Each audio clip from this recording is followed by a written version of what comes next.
नमस्कार प्रेक्षकांनो, स्वागत आहे आपल्या यूट्यूब चॅनलवर. तर आता इकडे धैर्य तर हॉस्पिटलमध्ये पोहोचलेला असतो आणि आता इकडे सावीची आई आणि आता भाऊ आता इकडे तिथून निघत असतात. आता इकडे त्यावर समोर आल्याबरोबर इकडे धैर्य बोलतो, आई भाऊ तुम्ही हे काय केलं? तुम्हाला माझ्यावर विश्वास नव्हता? मी तुम्हाला बोललो होतो ना की मीच सावीला बरं करेन म्हणून. तुम्हाला बिलकुल माझ्यावर विश्वास नव्हता आणि तुम्ही असं कसं काय करू शकता? अहो तुम्ही तिला एक दिवस नाही सांभाळू शकलात आणि तुम्ही असं तिला हॉस्पिटलमध्ये आणून भरती केलं. अहो तुम्हाला कधी कसंच काही वाटलं कसं नाही?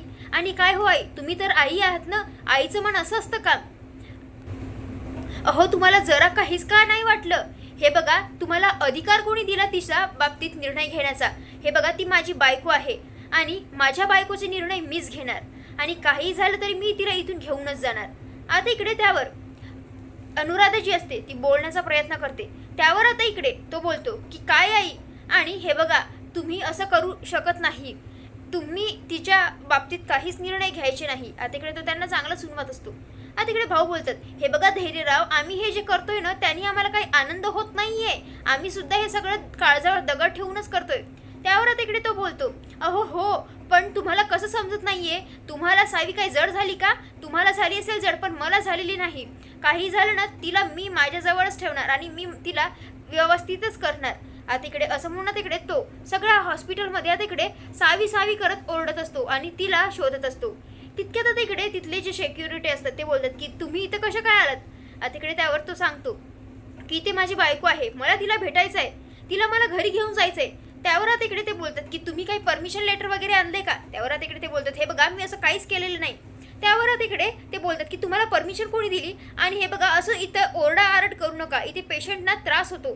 त्यावर आता इकडे तो कुणाचंही ऐकत नाही आणि सरळ सरळ इकडे सावीला जोरजोरात हाका मारत आता इकडे तो तिला शोधण्यासाठी निघत असतो. एकदम सावीला हाका मारण्याचा आवाज येतो आणि एकदम ती उठून फ्रेंड फ्रेंड अशी ओरडत असते. आता तिला काही कळत नसतं की कुठे तिचा फ्रेंड. पण आता इकडे धैर्य जो असतो आता इकडे जायला निघतो. तर आता इकडे जे सिक्युरिटी असतात आणि बाकीचे जे नर्स असतात ते आता इकडे त्याला फिट्ट धरतात आणि आता इकडे त्याला तो त्यांच्यातून सुटण्याचा प्रयत्न करून इकडे पळण्याचा प्रयत्न करतो. पण आता इकडे त्याला काही जमत नाही आणि आता इकडे हे जे असतात पूर्ण जण त्याला पकडतात आणि त्याला इकडे दवाखान्याबाहेर काढतात आणि आता इकडे त्याला स्ट्रिक्ट वॉर्निंग देतात, हे बघा तुम्ही ना आतमध्ये जाऊ शकत नाही. आणि आता इकडे त्याला सांगतात की काही झालं तरी आतमध्ये जायचं नाही म्हणून. त्यावर आता इकडे तो बोलतो, हे बघा तुम्ही हे चुकीचं करताय आणि तुमची हिंमत कशी झाली मला हात लावायला? इथे या हॉस्पिटलमध्ये माझी बायको आहे आणि मला तिला वापस न्यायचं आहे. आता इकडे त्यावर तो बोलतो, हे बघा आता मी तुम्हाला शेवट सांगतोय, कोणीही मला हात लावायचा नाही. आता इकडे ते स्ट्रिक्ट वॉर्निंग देतात, हे बघा आम्हाला स्ट्रिक्ट ॲक्शन घ्यावी लागेल, तुम्ही आतमध्ये जाऊ शकत नाही. आता इकडे सावी एकदम दार उघडून जाणार तितक्यात आता इकडे समोरून एक बाई येते आणि ती एकदम पागल असते. तिने पूर्ण पांढरे कपडे घातलेले असतात आणि पूर्ण केस तिचे उघडे असते आणि एकदम ती अशी भीती वाटण्यासारखी असते. ती आता इकडे सावीला काहीतरी वेगळीच बोलत असते आणि एकदम मारण्याची भाषा करत असते. आता हे बघून इकडे तिला फार भीती वाटत असते कारण ते एकदमच पागल असते, एकदम वेडी झालेली असते.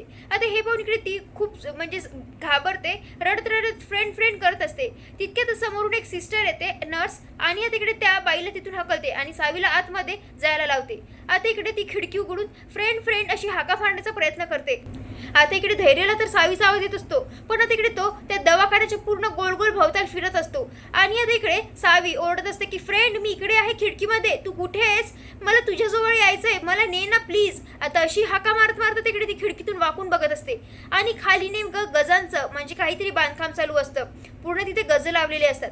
आता हे बघून इकडे तिला काहीच नाही, फक्त फ्रेंड फ्रेंड अशी हाका मारत असते. आता इकडे धैर्य गोल गोल फिरत आता इकडे शेवटी त्याला दिसतंच की तिथे त्याची सावी आहे. आता इकडे ती खूप खुश होते आणि खूप तिच्या डोळ्यातून अश्रूही येत असतात कारण तिला अखेर तिचा फ्रेंड दिसलेला असतो. आता तिला पाहून इकडे धैर्याच्या सुद्धा डोळ्यात अश्रू असतात. त्याला सुद्धा सुचत नसतं की कसं मी सावीपर्यंत पोहोचू. त्यावर ती बोलते की फ्रेंड तू ये ना वर, मला घेऊन जा ना, मला इथे खूप भीती वाटतेय, प्लीज इथून घेऊन जा ना. आता इकडे धैर्य बोलतो, थांब सावी तू काळजी करू नको, मी तुला इथून घेऊन जाणार आहे. आता इकडे धैर्य ती पाईपवरून चढण्याचा प्रयत्न करतो पण त्याला काही चढता येत नसतं. आता इकडे तो तिथली एक सीडी घेतो आणि त्यावरून तो चढतो आणि तिथे एक मोठा दोरा दिसतो त्याला, दोरी. आता इकडे तो त्या बाल्कनीला ते बांधतो आणि तिथून त्या बाल्कनीमध्ये जातो. आता इकडे ती बघतच असते की फ्रेंड तू कुठे गेलायस कुठे गेलायस. तर आता इकडे तो आतमधून घुसतो आणि आता इकडे सावी सावी अशी हाका मारत असतो. आता इकडे सावी सुद्धा फ्रेंड अशी हाका मारत असते. तितक्यातच तिथे नर्स येते आणि बोलते, ए काय करतेस तू इथे, पडशील ना. आता इकडे त्यावरती बोलते, नाही पडणार मी, मला माझ्या फ्रेंडकडे जायचंय, तो मला घ्यायला आलाय. आता इकडे ती त्याच्यात म्हणजेच त्या नर्सच्या तावडीतून कशी बशी सुटून ना तिकडे फ्रेंडकडे धावत येते. पण मात्र तिकडे धैर्य जो असतो तो तिथे तिच्या रूमपर्यंत पोहोचला असतो. पण तितके तिथे डॉक्टर येतात आणि बोलतात की धैर्य मुजुमदार. आता इकडे त्यावर ते डॉक्टरला सांगतो की मला माझ्या बायकोला घेऊन जायचंय, माझ्या सावीला इथून घेऊन जायचंय. आता इकडे त्यावर ते बोलतात की हो तुम्हाला घेऊन जायचं ना, मी डिस्चार्ज देऊ शकतो, पण मी जे बोलतोय ना ते तुम्ही एकदम शांततेने ऐका. हे बघा, जर तुम्ही सावीला इथून घेऊन गेलात तर पुन्हा ती ठीक होणार याची कुठलीही शक्यता नाहीये. कारण ना जसं उपचार आधीपासून होत आलात म्हणजेच तसाच वेळोवेळी जो उपचार पाहिजे ना तो तिच्यावर झालाच पाहिजे, नाहीतर त्या बऱ्याच नाही होतील. तितके तिथे एक नर्स येते एका पेशंटला घेऊन आणि बोलत असते की सर शॉकची वेळ झाली आहे. आता असं म्हटल्याबरोबर इकडे डॉक्टर बोलतात, बघा ही तुम्हाला पेशंट दिसते ना, हिला 5 वर्षांपूर्वीच्या आईने ॲडमिट केलं होतं, पण तिच्या आईला खूप गिल्ट वाटला म्हणून तिला घेऊन गेले आणि मग नंतर दिवसेंदिवस तिची कंडिशन खूपच खराब होत गेली आणि आता इकडे तिचं ट्रीटमेंट तर चालू आहे, पण आता इकडे ती पूर्ण सुधारण्याच्या याच्यात नाहीच आहे. तसं म्हटल्याबरोबर इकडे ते बोलतात, हे बघा जर तुम्हाला सावीला तुमच्यापाशी परत आणायचं असेल, तिला लवकरात लवकर बरं करायचं असेल तर तिला योग्य ती ट्रीटमेंट मिळालीच पाहिजे आणि ते इथेच मिळू शकते. आता इकडे डॉक्टरनी असं कसं काय सांगितलेलं असतं, म्हणजेच इकडे सगळं काही डोक्यात त्याच्या धैर्याच्या फिरतच असतं. आता इकडे सावी ती दार वाजवत असते की फ्रेंड दार उघड ना, फ्रेंड दार उघड ना. काचातून ना तिकडे जोरजोरात ओरडे.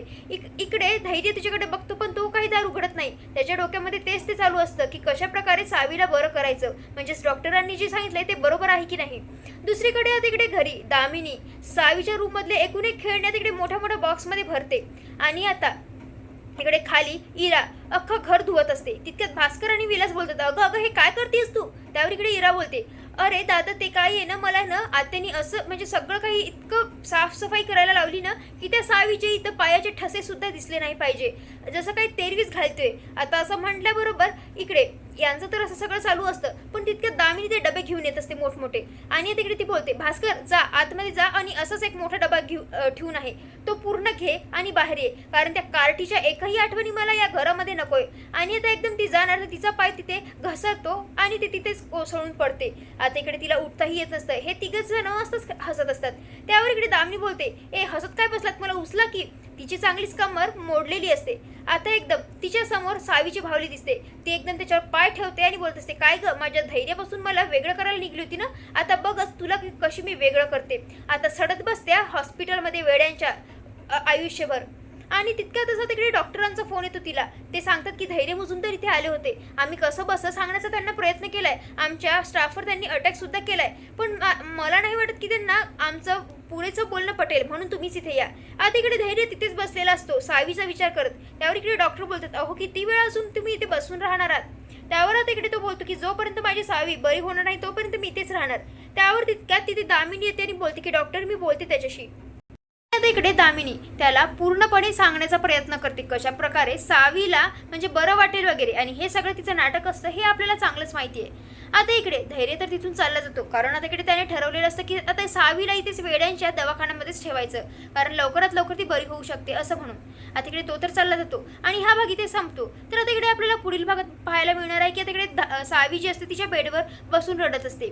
तिला काही सुचत नसतं, कारण तिच्या फ्रेंडने तिला परत नेलेलंच नाही आणि बोलला सुद्धा नाही.